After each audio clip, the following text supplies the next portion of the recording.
অনেকেই বারবার রিকোয়েস্ট করেছো যে দিদি কোনো লাভ স্টোরি কেন শোনাচ্ছ না, আজকে শোনাবো। অনেকের মধ্যে স্পেশালি আমাদের মেয়েদের মধ্যে একটা ব্যাপার থাকে যে ও আদেও আমাকে ভালোবাসে কি না, আমার একটা পরীক্ষা নেওয়া দরকার। এই পরীক্ষা নেওয়ার চক্করে অনেকের অনেক বড় বড় ক্ষতি হয়ে যায়। কি ক্ষতি হয়ে যায় সবটা তো বলা সম্ভব না, বাট আজ একটা ছোট্ট গল্পের মাধ্যমে বলবো যে এরকম ছোট্টখাট্ট পরীক্ষা যেগুলো মেয়েরা নিতে চায় সেই চক্করে কতটা সমস্যায় পড়তে হয় বা কতটা বড় বিপদের সম্মুখীন হতে হয় কিছু ছেলেদেরকে। এই ক্ষেত্রে ছেলেরাও কিন্তু পিছিয়ে নেই, ছেলেরাও মাঝে মাঝে এগুলো করে থাকে। তো একটা ছেলে আর একটা মেয়ে ছিল যারা দুজন দুজনকে বেশ পছন্দ করতো, দুজন একই কোচিংয়ে পড়াশুনো করতো, দুজন একই স্কুলে যেত। ছেলেটা মেয়েটাকে পছন্দ তো করতো, কিন্তু নিজের বাড়িতে যেহেতু খুব একটা সচ্ছলতা ছিল না, তাই তাকে কাজ করে খেতে হতো। সে তার বাবা মারা যাওয়ার পরে সেই একমাত্র মানুষ ছিল যে বাড়িতে কাজ করতো, আর তার মা বাড়িতে রান্নাবান্না করতো, বাড়িটা সামলাতো।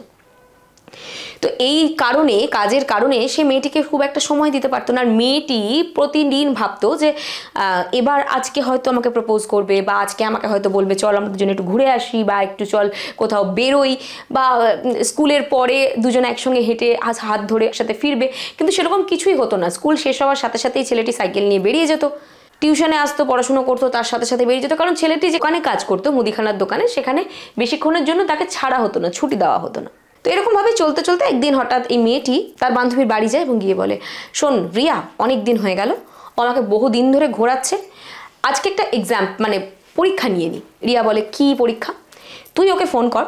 ছেলেটার নাম ছিল মাধব। মাধবকে ফোন করে বল শ্বেতার অ্যাক্সিডেন্ট হয়ে গেছে। মেয়েটার নাম ছিল শ্বেতা।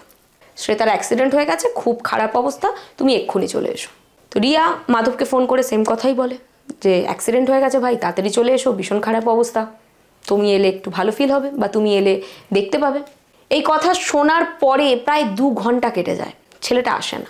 এবার কোথাও না কোথাও গিয়ে শ্বেতা আর রিয়া ডিসাইড করে নেয় যে এই ছেলেটা টাইম পাস করছে, ভালো টালো বাসে না, তাহলে এত বড় একটা নিউজ শোনার পরেও তার কোনো হেতকেত নেই, সে জাস্ট বসে আছে।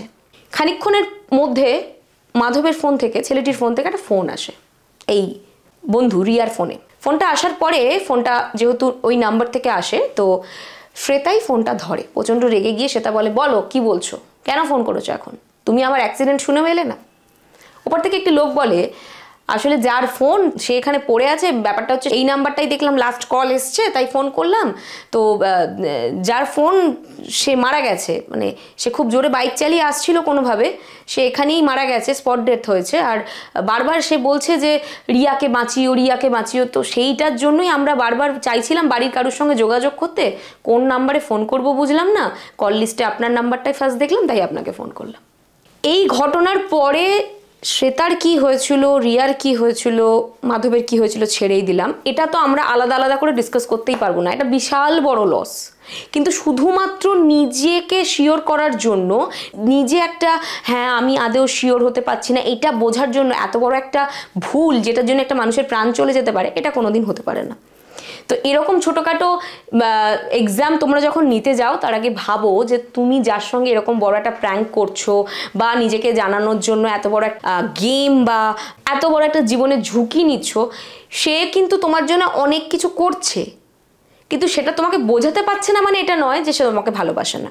নিজের ভালোবাসা নিয়ে এতটা বেশি ইনসিকিওর হয়েও না, বা এতটা বেশি আনশিওর হয়েও না যে সেটার জন্য বারবার তোমাকে এক্সাম নিতে হয়। এই ছিল আজকের স্টোরি। কেমন লাগলো লিখে জানিও। টাটা।